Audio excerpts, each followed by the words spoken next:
নমস্কাৰ, মই বিটল দেউৰী। মই আপোনালোকক মোৰ অন্য এটা ভিডিঅ'লৈ সকলোকে স্বাগতম জনাইছোঁ। আজি মই এই ভিডিঅ'টোত 10টা গুৰুত্বপূৰ্ণ সাধাৰণ জ্ঞানৰ প্ৰশ্নৰ বিষয়ে আলোচনা কৰিম।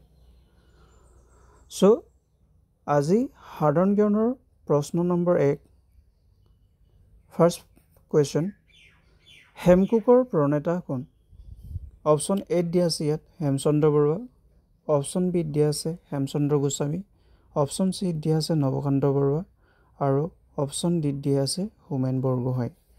ইয়াৰ শুদ্ধ উত্তৰটো হৈছে অপশ্যন এ হেমচন্দ্ৰ বৰুৱা।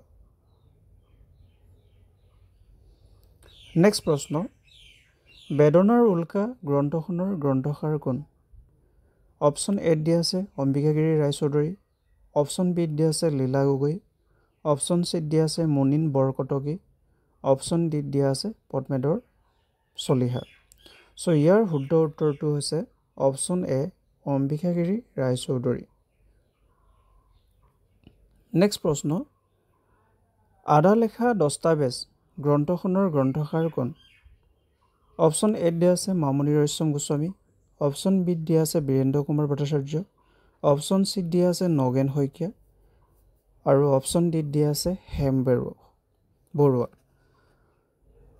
ইয়াৰ শুদ্ধ উত্তৰটো হৈছে অপশ্যন এ মামণি ৰয়ছম গোস্বামী। নেক্সট প্ৰশ্ন, অন্তৰীপ গ্ৰন্থখনৰ গ্ৰন্থকাৰ কোন?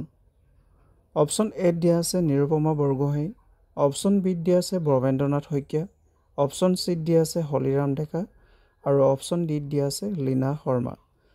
ইয়াৰ শুদ্ধ উত্তৰটো হৈছে option B Bhabendranath Saikia. Next প্ৰশ্ন, অঘৰী আত্মাৰ কাহিনী গ্ৰন্থখনৰ গ্ৰন্থকাৰ কোন? অপশ্যন এত দিয়া আছে ছৈয়দ আব্দুল মালিক, অপশ্যন বিত দিয়া আছে সৌৰভ কুমাৰ চলিহা, অপশ্যন চিত দিয়া আছে ভৱেন্দ্ৰনাথ শইকীয়া আৰু অপশ্যন ডিত দিয়া আছে হেমচন্দ্ৰ গোস্বামী। ইয়াৰ শুদ্ধ উত্তৰটো হৈছে অপশ্যন এ ছৈয়দ আব্দুল মালিক। অঘৰী আত্মাৰ কাহিনী গ্ৰন্থখনৰ গ্ৰন্থকাৰ হৈছে ছৈয়দ আব্দুল মালিক।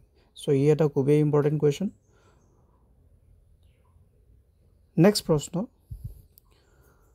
অগ্নিৰ দেউখা গ্ৰন্থখনৰ গ্ৰন্থকাৰ কোন?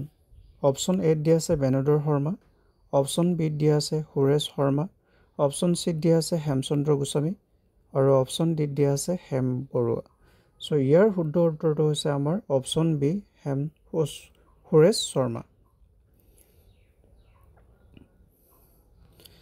নেক্সট প্ৰশ্ন, উমৰ তীৰ্থ গ্ৰন্থখনৰ গ্ৰন্থকাৰ কোন? ইয়াত অলপ ৰং হৈ আছে, ইয়াত উমৰ তীৰ্থ হ'ব লাগে। অপশ্যন এত দিয়া আছে যতীন্দ্ৰনাথ দুৱৰা, অপশ্যন বিত দিয়া আছে চন্দ্ৰকুমাৰ আগৰৱালা, অপশ্যন চিত দিয়া আছে হেমচন্দ্ৰ গোস্বামী আৰু অপশ্যন ডিত দিয়া আছে ভৱেন্দ্ৰনাথ শইকীয়া। ইয়াৰ শুদ্ধ উত্তৰটো হৈছে অপশ্যন এ যতীন্দ্ৰনাথ দুৱৰা। উমৰ তীৰ্থ গ্ৰন্থখনৰ গ্ৰন্থকাৰ হৈছে যতীন্দ্ৰনাথ দুৱৰা। নেক্সট প্ৰশ্ন, পিতা পুত্ৰ গ্ৰন্থখনৰ গ্ৰন্থকাৰ কোন? অপশ্যন এত দিয়া আছে হোমেন বৰগোহাঁই, অপশ্যন বিত দিয়া আছে ৰীতা চৌধুৰী, অপশ্যন চিত দিয়া আছে লীলা গগৈ আৰু অপশ্যন ডিত দিয়া আছে মহেশ্বৰ নেওগ। ইয়াৰ শুদ্ধ উত্তৰটো হৈছে অপশ্যন এ হোমেন বৰগোহাঁই। পিতা পুত্ৰ গ্ৰন্থখনৰ গ্ৰন্থকাৰ হৈছে হোমেন বৰগোহাঁই। নেক্সট প্ৰশ্ন, মোৰ জন্ম হোৱাটো অন্ততঃ সঁচা গ্ৰন্থখনৰ গ্ৰন্থকাৰ কোন? অপশ্যন এত দিয়া আছে ৰংবং তেৰাং, অপশ্যন বিত দিয়া আছে নিমলপ্ৰভা বৰদলৈ, অপশ্যন চিত দিয়া আছে প্ৰভাত গোস্বামী আৰু অপশ্যন ডিত দিয়া আছে পদ্মধৰ চলিহা। ইয়াৰ শুদ্ধ উত্তৰটো হৈছে অপশ্যন এ ৰংবং তেৰাং। আজিৰ শেষৰ প্ৰশ্নটো হৈছে সাৰথি গ্ৰন্থখনৰ গ্ৰন্থকাৰ কোন? অপশ্যন এত দিয়া আছে সত্যনাথ বৰা, অপশ্যন বিত দিয়া আছে যতীন্দ্ৰনাথ দুৱৰা, অপশ্যন চিত দিয়া আছে হেমচন্দ্ৰ গোস্বামী আৰু অপশ্যন ডিত দিয়া আছে লীনা শৰ্মা। ইয়াৰ শুদ্ধ উত্তৰটো হৈছে অপশ্যন এ সত্যনাথ বৰা। আজিৰ ভিডিঅ'ত ইমানেই আছিলে। এই গোটেইবোৰ কুৱেশ্যনে আমাৰ বাবে খুব গুৰুত্বপূৰ্ণ। যদি আপোনালোকে মোৰ ভিডিঅ' চাই ভাল পায় তেন্তে মোৰ ভিডিঅ'বোৰ লাইক কৰিব, কমেণ্ট কৰিব, শ্বেয়াৰ কৰিব, চেনেলটো ছাবস্ক্ৰাইব কৰিব, লগতে কাষতে থকা বেল আইকনটো প্ৰেছ কৰি দিব। ধন্যবাদ।